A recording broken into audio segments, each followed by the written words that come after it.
ঘোমটা মাথায় মুখ ঢেকে আদালতে আওয়ামী লীগ নেতা।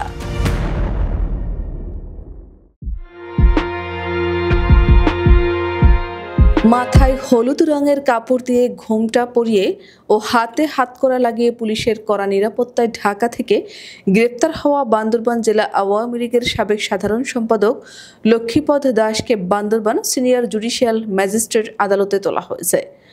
বুধবার সকালে বান্দরবান জেলা ও দায়রা জজ আদালতের সিনিয়র জুডিশিয়াল ম্যাজিস্ট্রেট ফাতেমাতুজ জোহরার আদালতে তোলা হলে তিনি আসামিকে জেল হাজতে পাঠানোর নির্দেশ দেন। প্রথমে স্বাস্থ্য পরীক্ষার জন্য তাকে নেওয়া হয় বান্দরবান সদর হাসপাতালে, পরে আদালতে তোলা হয়।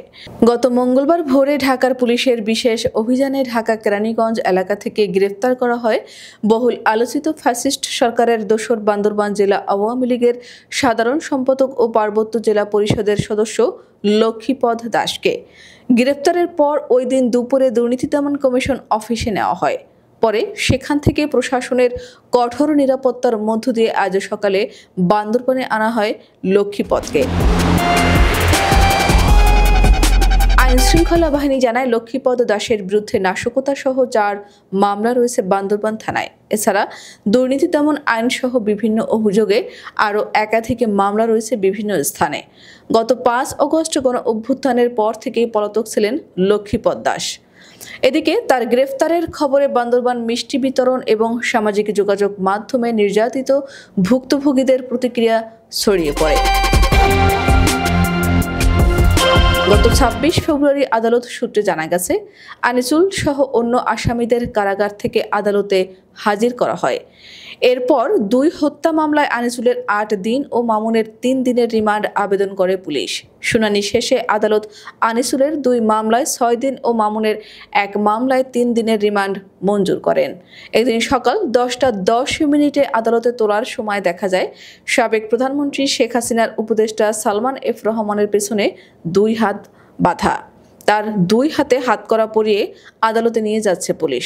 পরনের সাদা পায়জামা পাঞ্জাবি, মাথায় পুলিশের হেলমেট, বুকে পুলিশের bullet proof jacket. Salman F রহমানের ঠিক পেছনে দাঁড়িয়েছিলেন পুলিশের সাবেক মহাপরিদর্শক চৌধুরী আব্দুল্লাহ আল মামুন। তার মাথায় হেলমেট, বুকে বুলেট প্রুফ জ্যাকেট। তার হাত দুখানা পেছনে ছিল, তবে 2 হাতে হাতকড়া পরানো ছিল না। শুধু বাঁ হাতে ছিল হাতকড়া, আর ডান হাত তিনি বাম হাতের উপরে রেখে সামনের দিকে এগিয়ে যাচ্ছিলেন। মামুনের পেছনে ছিলেন সাবেক আইনমন্ত্রী আনিসুল হক। তার পরনে ছিল আকাশি রঙের পাঞ্জাবি। তার 2 হাত ছিল পেছনে, 2 হাতেই পরানো ছিল হাতকড়া। আনিসুলের পেছনে ছিলেন সাবেক সমাজ কল্যাণ মন্ত্রী নুরুজ্জামান আহমেদ। তার মাথায় হেলমেট, বুকে বুলেট প্রুফ জ্যাকেট। তার 2 হাতও পেছনে ছিল, পরানো ছিল হাতকড়া। নুরুজ্জামানের পেছনে দাঁড়িয়েছিলেন সাবেক বন ও পরিবেশ উপমন্ত্রী আব্দুল্লাহ আল ইসলাম জাকব। তার 2 হাতও পেছনে ছিল, 1 হাতে পরানো ছিল হাতকড়া।